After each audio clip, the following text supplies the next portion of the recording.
inherited a decent amount of money. How should I allocate it? So, first thing I would do is slow down. You don't want to make any rash decisions. Like, if you got enough money, you quit your job, buy a new Ferrari, and just go into the sunset. Fortunately, not all of us can do that. And so I'd start with a plan. What are your goals? And if you don't have a plan, maybe you need an advisor to help you through. Are there any tax implications?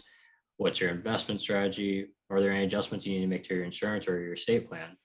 And so some of the first things that most people do is you can kind of pay down those high interest debts, credit cards, any kind of existing high interest student loans, and top up your emergency fund. And then you can start allocating some of your money for kind of your goals.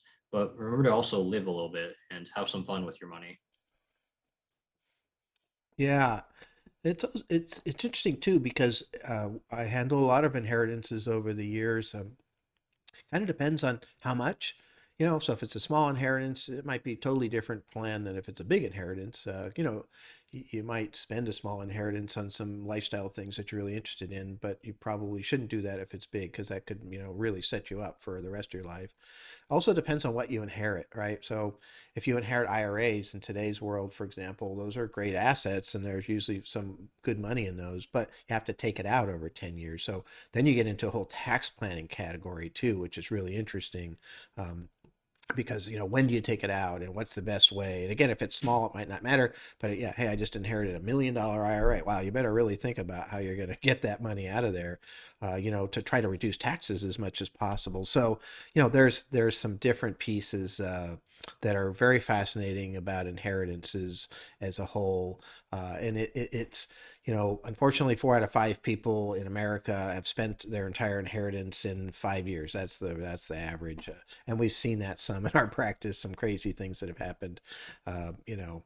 And I remember a guy flying in from Colorado, was a son of a client, was coming into our lobby because he just put a down payment on a Corvette and he needed the money, and it's kind of, we're not a bank, we don't have the money. It's not sitting there. He wasted his trip. It's the paperwork has to be filled out.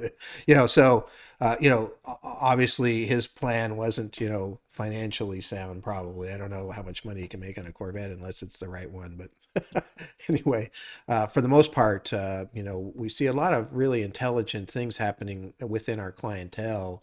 Our clients are really smart. They're really, really good with money, and it's why they're, have the wealth that they have, and they've passed that along to their children, which I think that's the best inheritance you can give your kids is how to handle the money, and that's a huge issue.